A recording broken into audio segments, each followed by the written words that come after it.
retribution. Are you suggesting, Sir Alfred, that my grief drove me to order the decapitation of a child? It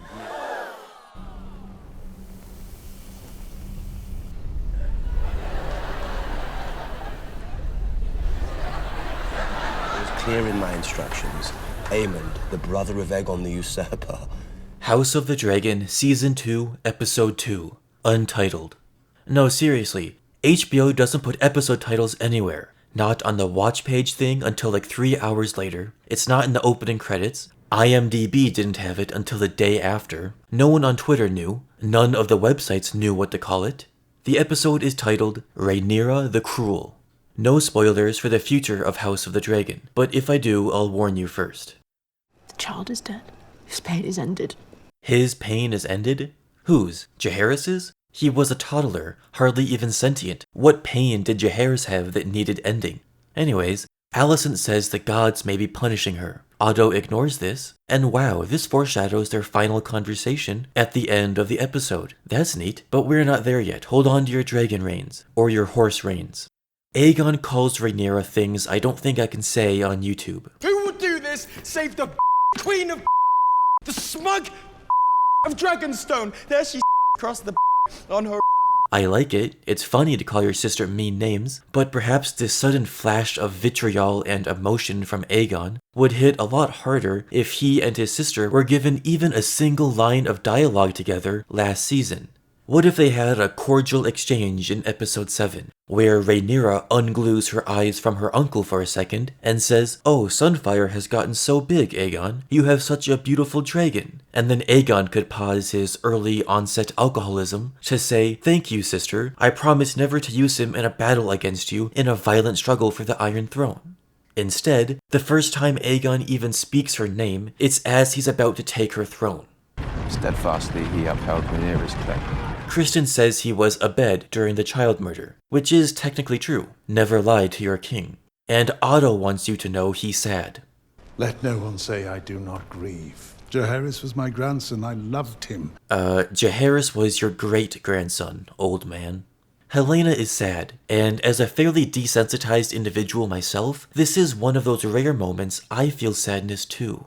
She holds and sniffs the shroud she was stitching last episode, where she whispered they only want the boy. Helaena had foreseen the death of Jaehaerys in some way, which caused her to get a head start on his funeral attire.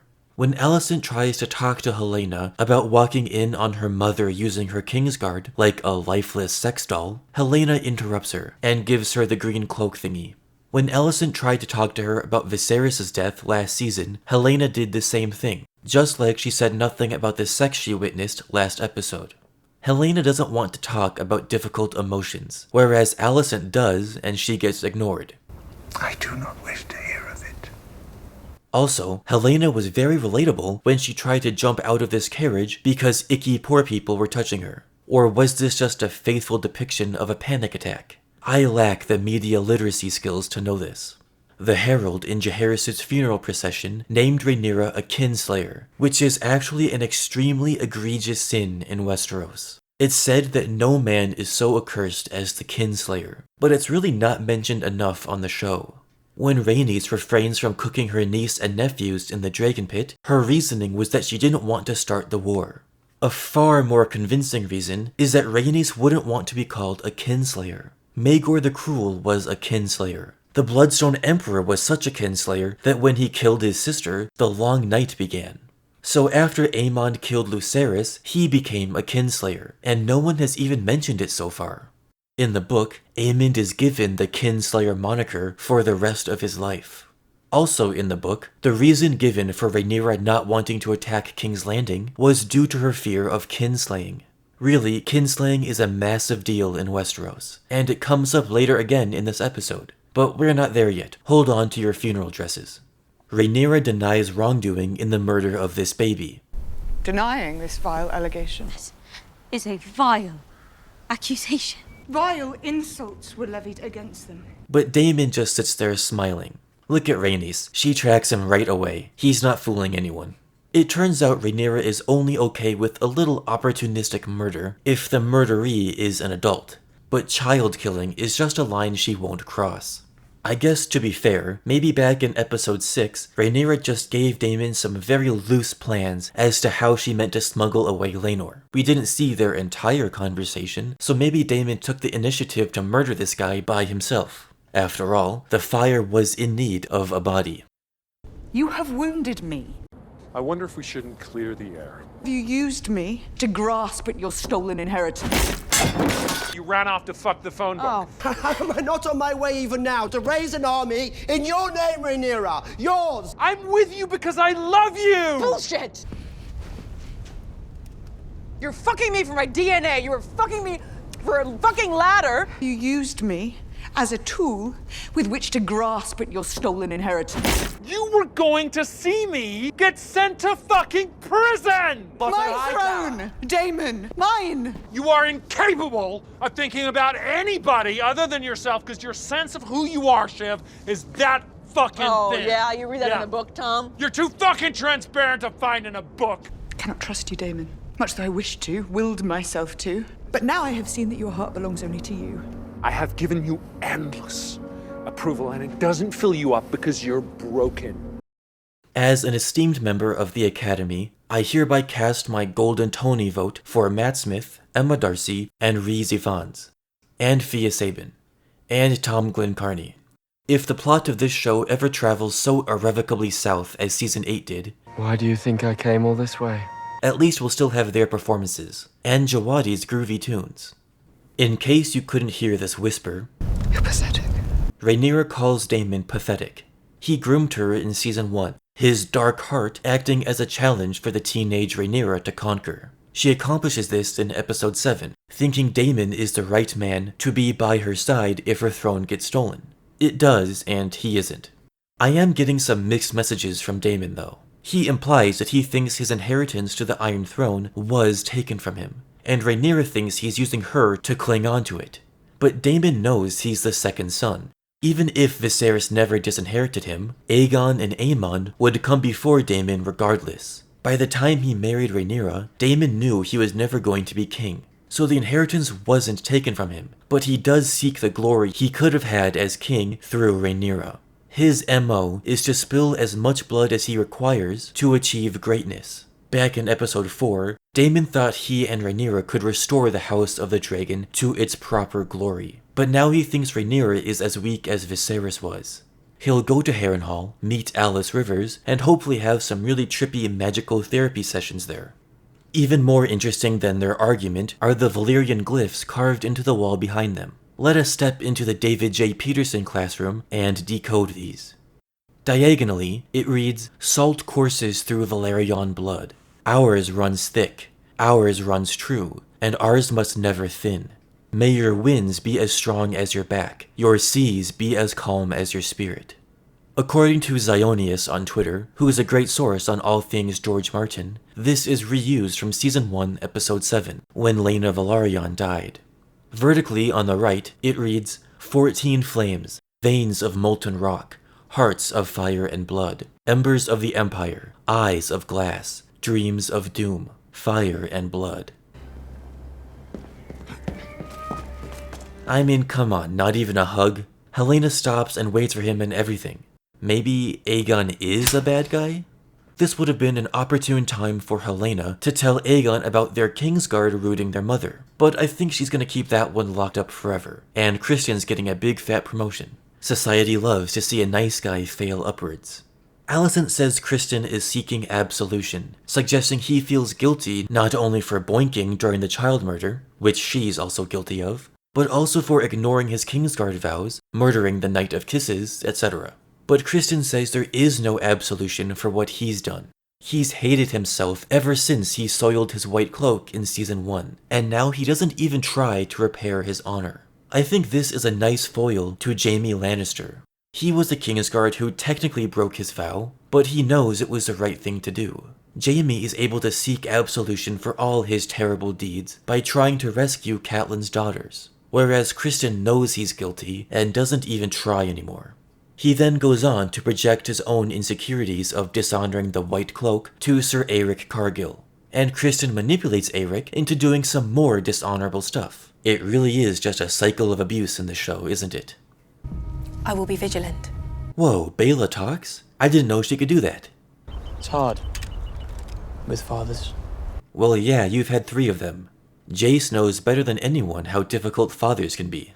Aemond lays in a fetal position, nestled against his stand-in mother, who really is a brothel owner, and he tries to act like he's the bee's knees. Daemon totally fears him. The brothel woman, who does have a name, she's not reduced to her scandalous profession, her name is... oh, Brothel Madame.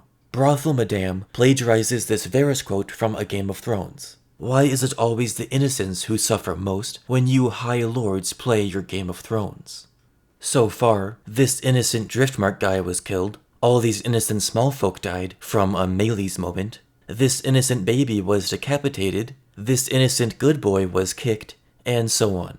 Hugh the Hammer, the blacksmith, has a sick daughter. His wife says they're poor, and she's afraid. What will Hugh do to protect his family? I won't say, because that would be telling, but it's nice they're fleshing out Hugh as a character in the show. It's almost like these professional screenwriters know how to make a compelling narrative for the television format.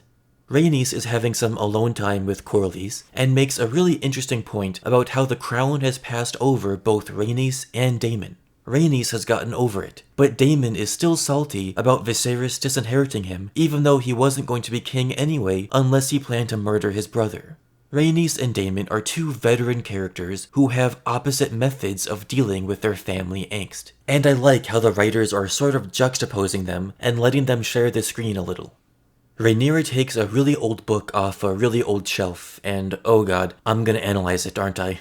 On the right is this medieval-style drawing of Aegon the Conqueror and his sister wives, Visenya and Rhaenys. I can't make out everything on the left, but let's see. Yet it would be an indolent and idle error to consider their victories as products of war alone. Just as Westeros could never fulfill its greatest ends, whilst it remained divided, such a battle could not be won alone. And in Visenya and Rhaenys, Aegon had 2 sisters and wives. He had fearless dragon riders. Visenya was as fierce and noble a warrior as Aegon himself, able to wield power from sky and land with equal measure. At the hand of her Valyrian longsword, Dark Sister, many an enemy could be slain. She was indeed as comfortable in... and then it cuts off. It probably says Visenya was as comfortable in ringmail as in silk, which is a quote from Fire and Blood. The next page shows Visenya riding Vhagar, and they got her braid right this time. Recall that Rhaenyra named her daughter Visenya, who died stillborn, just like she wanted her new sibling to be called Visenya in episode 1. On the right, we read, despite the great success of his first conquest, Aegon had yet to succeed with his quest to conquer all 7 kingdoms. Under the leadership of the formidable Princess Maria Martell, Daeron had fiercely resisted proud and defiant of their land. Aegon would not be deterred so easily. Thus came the First Dornish War. King Aegon had already proven himself to be a highly skilled dragon rider, having first tasted the mettle of warfare in the Great Century of Blood, a time of much chaos and destruction, known to many as the Bleeding Years. In the impending battle to come, he would wrestle towards victory flying above the ranks of his foes upon Balerion, flanked by Visenya upon Vhagar, and it cuts off there. That was an incredibly boring setup for the Aegon's Conquest show currently in early development, and was pretty terrible writing as well. HBO needs to update their ChatGPT. Aegon is frustrated by his mother and grandfather's approach to war. They are patient, weary of public image, and not so bloodthirsty. In the book, Otto sends letters to the Triarchy to gain their support for Team Green, in exchange for trading rights in King's Landing, and giving them the Stepstones. In honor of his father Viserys, Aegon fires Otto as Hand of the King, and names Criston Cole in his place. My new hand will be a steel fist. Criston Cole has not exactly displayed intelligence on this program. What? But he is going to be the war general, and he did hatch that brilliant scheme to kill Rhaenyra. He's pretending to be his own twin. Brilliant. As Mysaria is leaving Dragonstone, she sees a Kingsguard who looks suspiciously like Eric Cargill, who she'd just been with inside the castle. So Mysaria realizes Eric is infiltrating Dragonstone. She calls to her escort to hold up a second, and then we cut away. So did Mysaria fail to alert anyone that the other twin has arrived? Why was this scene included? Or are we meant to believe she did tell Eric, and that's how he came into Rhaenyra's chamber so quickly? This is just one of those things I'm too dumb not to have explained to me. Snuff the Beatles! Snuff them! I really have nothing to say about Eric and Eric's fight. It's truly great sword choreography, in my untrained opinion. I wasn't focused on doing that. And then backing up. And the emotional stakes are presented extremely well. Kinslaying is a major topic this episode, and once the brothers begin fighting, they're each resigned to this fate. One will die, and the other will be forever accursed as a kinslayer. That's why after Eric wins, and kills his own brother to defend Rhaenyra, he falls upon his sword. He cannot live as a kinslayer, so he chooses to die with his brother. You have a son there. Daeron may yet help us in weeks to come. Wait, what? Are you telling me Alicent has a secret son in Old Town this entire time? Geez, that's crazy. You'd think they would at least mention him once in the preceding 11 episodes. But wow, this truly was a special moment. A certified Condal classic. Alicent has some personal womanly problems, like having extramarital sex with a man sworn to chastity, most recently while her grandson was being murdered without a guard at his door. Like all good fathers would, Otto says he doesn't need to hear all that yappin'. I have sinned. And you know what? I'm gonna do it again. Let me know your thoughts on the episode down below, and please subscribe if you like my videos, and come back next week for more. Otherwise, don't. Goodbye.